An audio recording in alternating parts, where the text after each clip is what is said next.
नमस्कार मित्रांनो, 40 ते 42 अंश सेल्सिअस तापमानात दुपारच्या रखरखत्या ऊन आणि या उन्हात संबोधित करत आहेत ठाकरे. मित्रांनो, प्रचंड प्रतिसाद, लाखोंच्या संख्येने गर्दी, जवळपास 5.5 लाखाच्या वर शिवसैनिक रस्त्यावरती. ठाकरे नावाचा नवीन ब्रँड महाराष्ट्रात पुन्हा धिरकावतोय. मित्रांनो, आपण बातमी पाहतोय आदित्य ठाकरेच्या सभेची. आज महाराष्ट्रात आदित्य ठाकरे, काँग्रेस, राष्ट्रवादी काँग्रेस आणि शिवसेना सर्वच नेत्याकडून खूप मोठ्या प्रमाणात मागणी होत आहे. ज्यांच्यामुळे आजची सभा का आहे महत्त्वाची, किती होती गर्दी, लोकांनी कसा दिला आदित्य ठाकरे यांना प्रतिसाद, बघूयात सर्व प्रश्न. मित्रांनो, अगदी रखरखत्या उन्हात, ऊन 40 ते 42 अंश सेल्सिअस तापमान असताना सुद्धा ठाकरेंच्या नगरमध्ये होणाऱ्या दौऱ्यामध्ये प्रचंड गर्दी पाहायला मिळाली. भाऊसाहेब वागचौरे, निलेश लंके याप्रमाणे शिवसैनिकांच्या बहुतांश नेत्यांचा ठाकरे प्रचार दौरा करायला निघाले आहेत. मात्र गर्दी अतिशय जबरदस्त होती.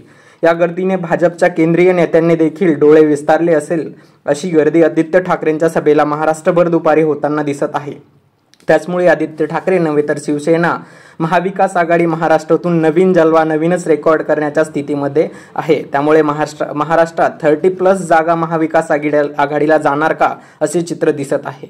परंतु आदित्य ठाकरेची सभा मात्र 5 लाखाच्या वरती गर्दी होते. यांचं भविष्य म्हणजे येणाऱ्या काळात बदल होतोय. ठाकरे पुन्हा येत आहेत. तुम्हाला काय वाटतं? 30+ जागा महाविकास आघाडीला भेटणे शक्य आहे का? आपल्या प्रतिक्रिया कमेंट बॉक्समध्ये नक्की कळवा. आणि आपल्या चॅनलवर जर तुम्ही नवीन असाल तर आपल्या चॅनलला सबस्क्राईब करा आणि सोबतचं लाईक बटन सुद्धा प्रेस करा आणि जाता जाता बेल आयकॉन सुद्धा प्रेस करा. जय हिंद, जय महाराष्ट्र.